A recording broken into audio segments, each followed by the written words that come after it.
प्यारे दोस्तों, ये सिर्फ एक कहानी नहीं, एक ऐसा एहसास है जो रक्षाबंधन के धागे से भी ज्यादा मजबूत है। कहानी है एक बहन की जो 18 साल बाद अचानक दिल्ली की एक अदालत के बाहर अपने भाई को देखती है। लेकिन वो भाई अब कोई आम लड़का नहीं, बल्कि एक मोस्ट वांटेड मुजरिम बन चुका है, जिसे 7 पुलिस स्टेशनों ने खोज रखा है। बहन के हाथ में राखी है, आंखों में आंसू और दिल में 1000 सवाल। आखिर ऐसा क्या हुआ कि एक संस्कारी और होशियार भाई खूंखार बन गया? लेकिन जब वो उसके पास जाती है और बस एक सवाल करती है, भैया क्या तुमने सच में वो किया है? तब जो जवाब आता है वो इतना चौंकाने वाला होता है कि बहन की पूरी जिंदगी पलट जाती है। पर दोस्तों, कहानी यहीं खत्म नहीं होती, क्योंकि अगले ही पल कुछ ऐसा होता है जिससे बहन को लगने लगता है कि शायद ये मेरा भाई है ही नहीं, या फिर है, लेकिन वो कुछ छुपा रहा है। जानने के लिए देखिए पूरी कहानी। वीडियो शुरू करने से पहले आपसे एक छोटी सी रिक्वेस्ट, अगर आप भी अपने भाई या बहन से प्यार करते हैं तो अभी इस चैनल को सब्सक्राइब कर दीजिए और घंटी दबाना ना भूलें। और हां, आप ये कहानी देख रहे हैं न्यू स्टोरी चैनल पर। बताइएगा जरूर कि कहानी कैसी लगी, कमेंट में आपका इंतजार रहेगा। दिल्ली के कनॉट प्लेस की हलचल भरी सुबह थी। वकीलों की भीड़, पुलिस वालों की आवाजाही और हर तरफ गाड़ियों की आवाज के बीच एक लड़की हाथ में राखी लिए कोर्ट के बाहर खड़ी थी।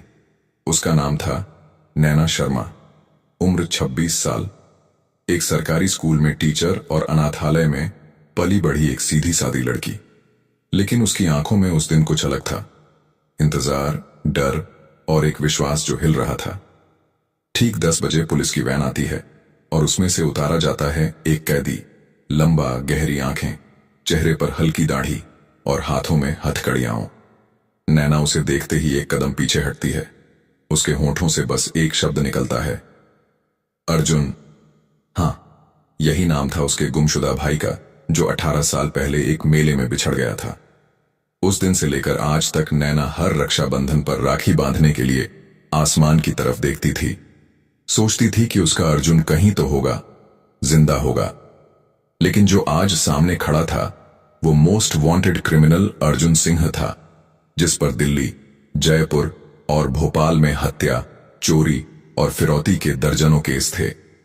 पुलिस उसे कोर्ट में पेश करने लाई थी और नैना उसकी तरफ बढ़ी, कांपते हाथों से राखी निकाली और धीमे से पूछा, क्या तुम वाकई मेरे भाई अर्जुन हो?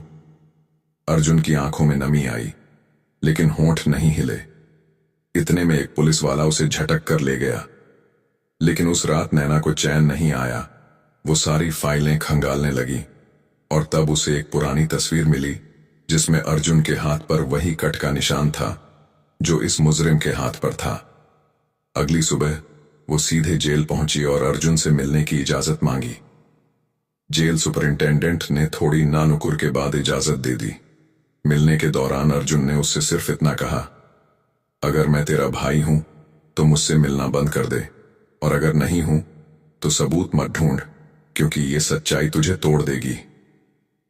नैना हैरान थी, ये कोई कैसे कह सकता है? लेकिन वो रुकी नहीं। उसने आरटीआई डाली, केस की पुरानी रिपोर्टें निकाली और हर वो सीसीटीवी देखा जिसमें अर्जुन का नाम आया था।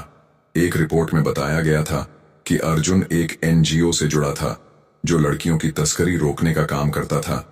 लेकिन अचानक एनजीओ बंद हुआ और उसके सारे लोग गायब हो गए। तभी नैना को शक हुआ कि अर्जुन का नाम किसी ने जानबूझकर फंसाया है।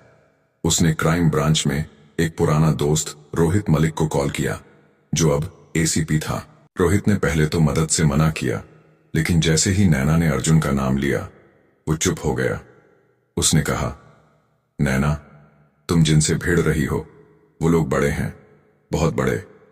ये सिर्फ तेरा भाई नहीं, कई बेटियों की इज्जत का मामला है। नैना की रगों में आग दौड़ गई। अब वो सिर्फ बहन नहीं थी, एक योद्धा बन चुकी थी। अगले ही दिन वो जेल के बाहर खड़ी थी, पोस्टर लिए, मुझे मेरा भाई चाहिए, लेकिन सच्चाई के साथ। मीडिया में हलचल मच गई। सोशल मीडिया पर जस्टिस फॉर अर्जुन ट्रेंड करने लगा। पर तभी कुछ ऐसा हुआ जिसने नैना की जमीन खिसका दी। कोर्ट से निकलते वक्त एक मास्क पहने अजनबी ने उससे कहा, तू गलत दरवाजा खटखटा रही है। अर्जुन तेरा भाई नहीं, बल्कि उस आदमी का बेटा है जिसने तुझे अनाथ बनाया। नैना पीछे मुड़ी तो वो शख्स गायब हो चुका था। क्या सच में अर्जुन उसका भाई नहीं, या कोई उसकी सच्चाई छुपा रहा है? क्या नैना की राखी किसी गुनहगार के हाथ में बंधेगी, या वो एक बेगुनाह को फांसी से बचा पाएगी? अगर ये कहानी आपके दिल को छू रही है हो तो चैनल न्यूज स्टोरी को सब्सक्राइब जरूर करिए। कमेंट में बताइए, क्या अर्जुन सच में नैना का भाई है? बेल आइकॉन दबाना मत भूलिए। नैना के पैरों के नीचे से जैसे जमीन निकल गई थी। जिस भाई की यादों में उसने अपने बचपन की हर राखी बिताई, उसके बारे में ये बात सुनना कि वो उस शख्स का बेटा है जिसने उसके मां बाप को छीना था, ये झटका छोटा नहीं था। लेकिन वो चुप नहीं बैठी। उसकी आंखों में अब आंसुओं की जगह सवाल थे, और इन सवालों के जवाब उसे किसी भी कीमत पर चाहिए थे। वो सीधे गई एसीपी रोहित मलिक के पास, जिसने उसे एक पुरानी फाइल सौंपी, अर्जुन के जन्म प्रमाण पत्र और उसके पिता की डिटेल। लेकिन जब नैना ने वो नाम पढ़ा, किशोर मेहरा, उसका पूरा शरीर कांप गया। किशोर मेहरा वही था जिसने 18 साल पहले नैना के गांव में एक फार्मा कंपनी के नाम पर जहरीली दवाइयां और टेस्ट करवाई थीं, जिसमें दर्जनों लोग मारे गए थे, और नैना के माता पिता भी उन्हीं में थे। तब वो सिर्फ 8 साल की थी और उसे लखनऊ के एक अनाथालय में भेज दिया गया था। अब अगर अर्जुन उसका बेटा है तो ये रिश्ता भाई बहन का नहीं, बल्कि कातिल और शिकार का बनता है। पर क्या एक इंसान अपने बाप के गुनाहों की सजा पाएगा? नैना कंफ्यूज थी, लेकिन उसने तय किया, वो अर्जुन से आखिरी बार बात करेगी। एक बहन बनकर नहीं, एक इंसाफ मांगने वाली लड़की बनकर। उसने जेल में अर्जुन से मुलाकात के लिए एप्लीकेशन डाली, लेकिन इस बार इजाजत नहीं मिली। उसे बताया गया कि अर्जुन को हाई सिक्योरिटी ट्रांजिट सेल में भेज दिया गया है, क्योंकि उस पर हमला हुआ है। नैना घबरा गई, कहीं सच में कोई उसे मारना तो नहीं चाहता।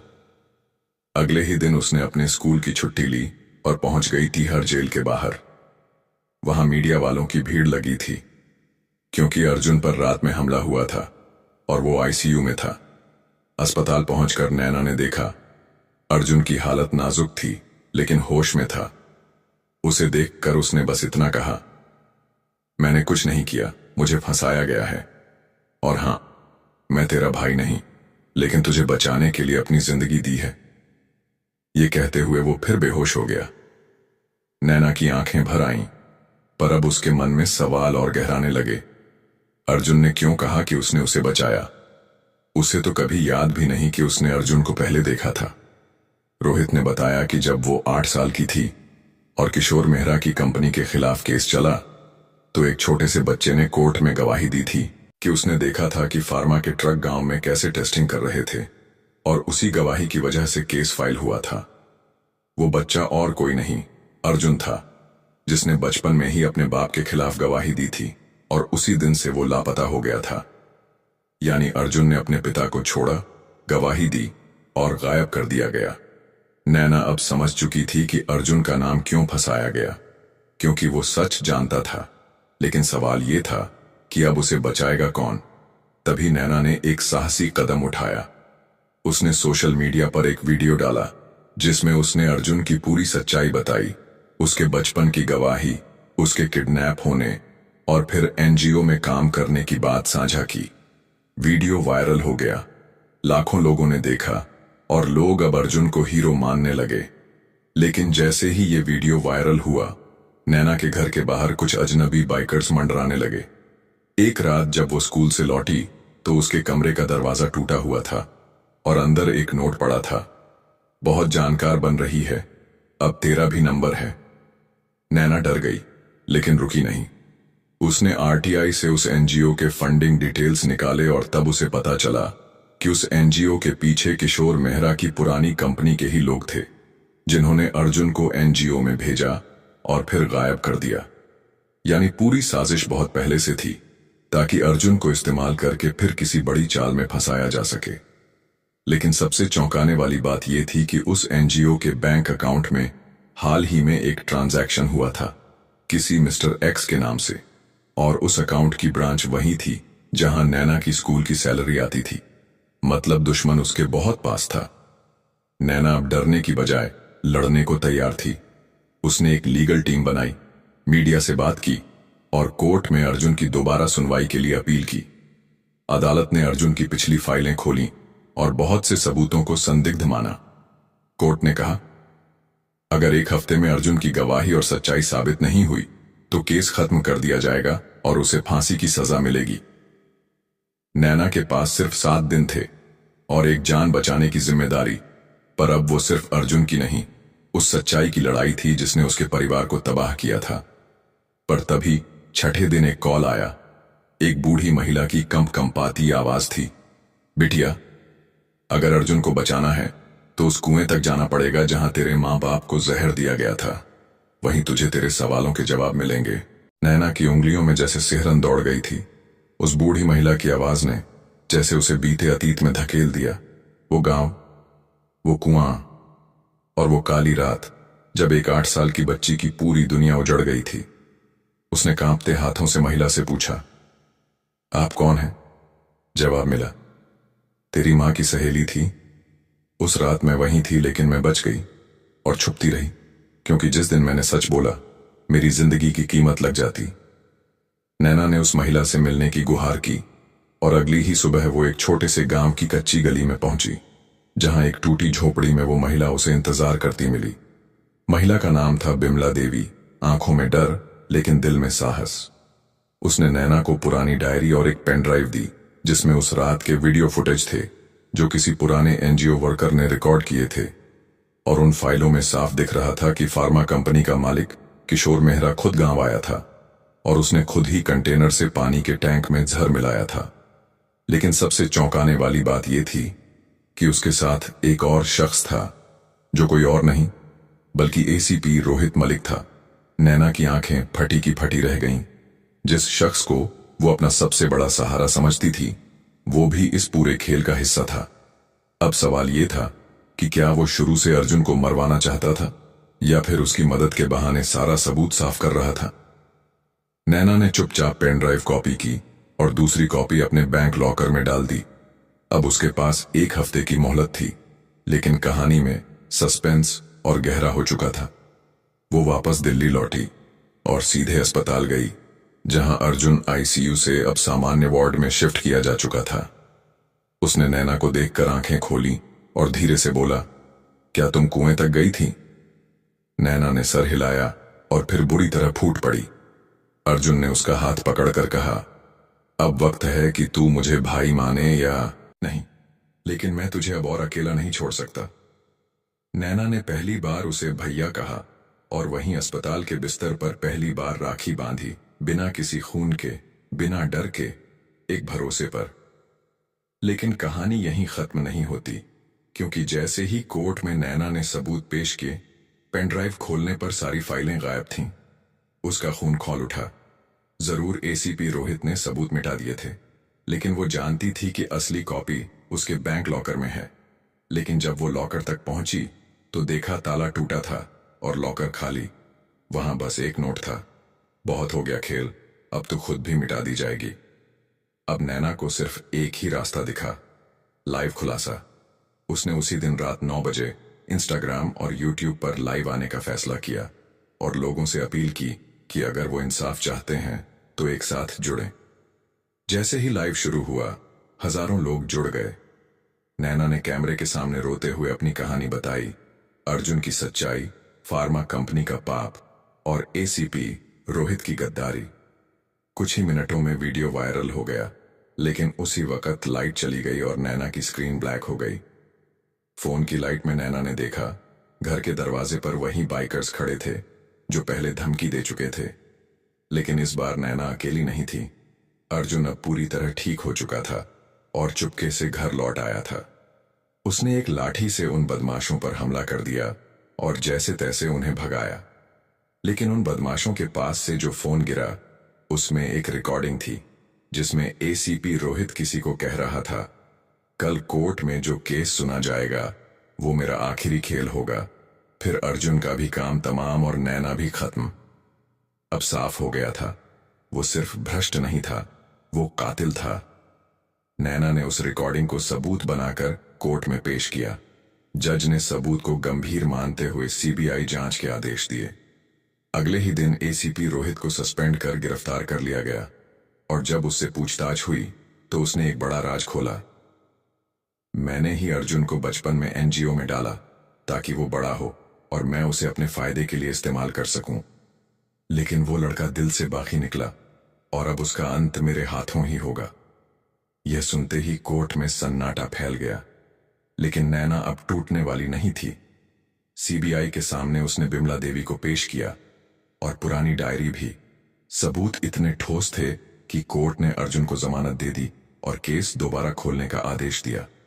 लेकिन कहानी अभी बाकी थी, क्योंकि एक और नाम सामने आया था, किशोर मेहरा, जो अब तक फरार था। लेकिन एक चौंकाने वाला सुराग ये था कि रोहित ने आखिरी बार जिस बैंक अकाउंट से पैसे लिए थे वो दुबई के एक फर्जी नाम से ऑपरेट हो रहा था और उस अकाउंट में एक ट्रांजैक्शन एक दिन पहले हुआ था। सीबीआई के केस दोबारा खोलने के बाद देश भर की मीडिया की नजरें अब नैना और अर्जुन पर थीं। एक बहन जिसने अपने भाई को राखी बांधने से पहले न्याय का वचन लिया और एक लड़का जो बाप के पाप से अलग होकर सच्चाई का रास्ता चुन चुका था। लेकिन अब उनकी असली जंग शुरू होने वाली थी, क्योंकि अब दुश्मन कोई आम इंसान नहीं था, बल्कि किशोर मेहरा एक अंतर्राष्ट्रीय अपराधी बन चुका था जो दुबई में छिपा बैठा था और भारत में सारे गुनाह अपने मोहरों से करवाता था। सीबीआई ने इंटरपोल के जरिए किशोर मेहरा की तलाश शुरू की, लेकिन एक हफ्ते में ही रिपोर्ट आई कि वो अब तक की सबसे बड़ी पहचान बदलने की साजिश कर चुका है। अब उसका नाम था करण मेहरा और वो दुबई के एक मल्टीनेशनल एनजीओ का चेयरमैन बन चुका था। वो एनजीओ जो महिलाओं और बच्चों की सुरक्षा के नाम पर करोड़ों का दान जुटा रहा था, लेकिन असल में उसी के जरिए तस्करी और मेडिकल ट्रायल जैसे घिनौने काम किए जा रहे थे। नैना और अर्जुन ने फैसला किया कि अब वो चुप नहीं बैठेंगे। उन्होंने प्रधानमंत्री के जन संवाद मंच पर अर्जी डाली, जिसमें पूरी कहानी बताई गई और आग्रह किया गया कि उन्हें दुबई जाने और केस की सच्चाई सामने लाने की इजाजत दी जाए। कुछ ही दिन में उन्हें सरकार की ओर से विशेष अनुमति मिली और सीबीआई की एक छोटी टीम के साथ वो दुबई रवाना हो गए। दुबई पहुंचकर उन्हें वहां के भारतीय दूतावास ने सहयोग दिया और किशोर मेहरा की कंपनी का पता चला। एक आलीशान इमारत जहां सिर्फ बड़ी बड़ी हस्तियां ही मिल सकती थीं। लेकिन अर्जुन अब किसी भी वक्त पीछे हटने को तैयार नहीं था। उसने वहां के एक इवेंट में वेटर बनकर एंट्री ली और नैना ने एनजीओ की जर्नलिस्ट बनकर एक अपॉइंटमेंट लिया। जिस वक्त किशोर मेहरा स्टेज पर बोल रहा था, हम दुनिया की बच्चियों को सुरक्षित भविष्य देना चाहते हैं, ठीक उसी समय नैना ने लाइव कैमरे ऑन कर दिए और उससे वही सवाल पूछ लिया जो 18 साल से उसके गले में फंसा था। क्या आपने ही मेरे माँ बाप को जहर दिया था? उस हॉल में सन्नाटा छा गया और किशोर मेहरा चौंक गया। लेकिन इससे पहले कि वो कुछ कहता, अर्जुन पीछे से सामने आया और बोला, मैं तेरा बेटा हूं और अब तेरा पाप दुनिया के सामने आएगा। और तब किशोर ने पहली बार अपना असली चेहरा दिखाया। हां, मैंने किया था, क्योंकि तुम्हारे माँ बाप सच्चाई उजागर करने वाले थे और मैं तुम्हें भी खत्म करना चाहता था। लाइव कैमरा सब रिकॉर्ड कर रहा था और देखते ही देखते वो वीडियो इंटरनेट पर वायरल हो गया। दुबई पुलिस ने मौके पर ही किशोर मेहरा को गिरफ्तार कर लिया और भारत प्रत्यर्पण की प्रक्रिया शुरू हो गई। जब वो भारत लाया गया तो दिल्ली एयरपोर्ट पर नैना ने पहली बार संतोष की सांस ली। 18 साल की तपस्या पूरी हो चुकी थी। अदालत ने 6 महीने की सुनवाई के बाद किशोर मेहरा को आजन्म कारावास की सजा सुनाई और उस एनजीओ को पूरी तरह बंद कर दिया गया। अर्जुन को सभी झूठे मामलों से बरी कर दिया गया और भारत सरकार ने उसे राष्ट्रीय साहस पुरस्कार से सम्मानित किया। नैना को उनके साहस और न्याय की लड़ाई के लिए नारी शक्ति अवार्ड मिला। लेकिन इन सबसे ऊपर था वो लम्हा जब रक्षाबंधन के दिन नैना ने पहली बार बिना डर, बिना सवाल और पूरे गर्व के साथ अर्जुन की कलाई पर राखी बांधी और कहा, अब तू सिर्फ मेरा भाई ही नहीं, मेरी ताकत भी है। अर्जुन ने मुस्कुराते हुए कहा, और तू मेरी वो बहन है जिसकी वजह से मैं जी पाया। फिर दोनों चुपचाप मंदिर गए, जहां नैना ने उस शीशी को जमीन में दबाया जिसमें उसने अपने गांव की मिट्टी संभाल रखी थी, वो मिट्टी जिसने उसके मां बाप की यादों को जीवित रखा था। कहानी अब पूरी हो चुकी थी, बुराई हार चुकी थी और रक्षाबंधन का पवित्र धागा फिर एक बार साबित कर चुका था कि ये रिश्ता खून से नहीं, भावनाओं से बंधा होता है। लेकिन जाते जाते वो आवाज एक बार फिर गूंज उठी, तेरा भाई जिंदा है क्योंकि तूने यकीन नहीं छोड़ा। दोस्तों, अगर आपकी आंखें भी भर आईं इस कहानी को सुनकर, तो चैनल न्यू स्टोरी को अभी सब्सक्राइब कर दीजिए। और अगर आपके पास भी कोई बहन या भाई है तो उसे टैग करिए, ये कहानी उनके लिए तोहफा बन जाएगी। कमेंट में जरूर बताइए, क्या आपने कभी ऐसा रिश्ता महसूस किया है? अगली कहानी जल्दी आ रही है, बेल आइकन दबा लीजिए। हाँ, और दोस्तों, आप सबको रक्षाबंधन की ढेर सारी शुभकामनाएं। जय हिंद, जय भारत।